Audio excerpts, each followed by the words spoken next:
He started playing and the ball started rolling and his record came out on Sympathy. It was like fans started coming.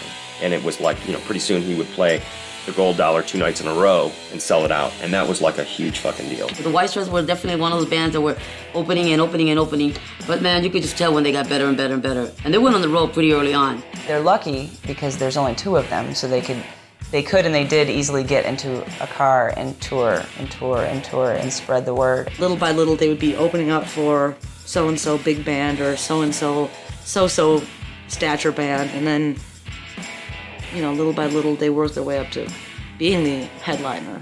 And I don't think when they went over to Britain, many people had ever seen a band that was just 2 people rocking it like that and doing the steady, primitive, stripped-down drums. I think it was pretty new and exotic.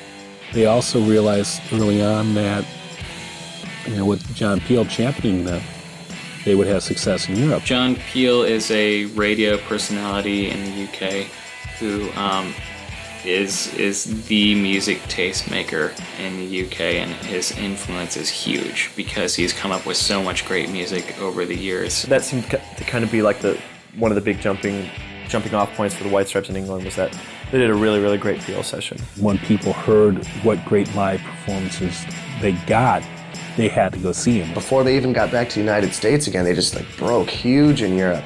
I was like, wow. I mean, everyone started talking around Detroit. I mean, I knew they were big. But you go over to England and they're huge. I mean, there's, even at that point, they were playing, venues twice the size of the venues they were playing here.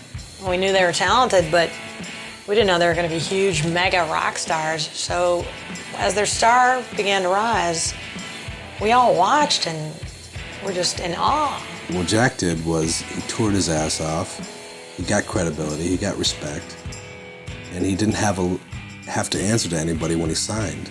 And that's ultimately the position you want to be in.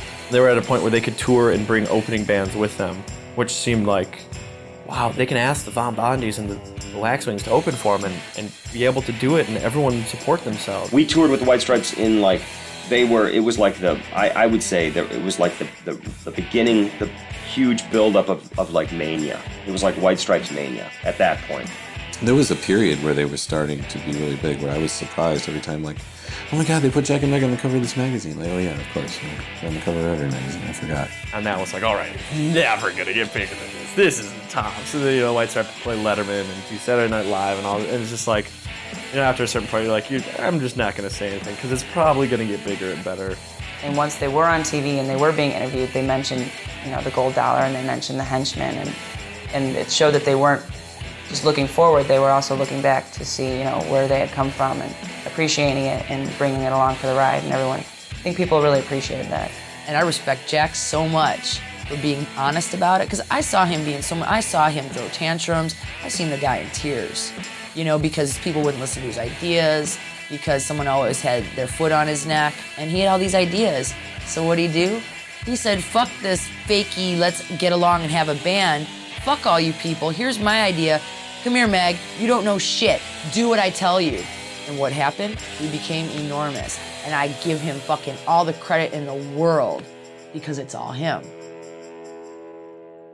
At first, it was like, you're from Detroit, congratulations.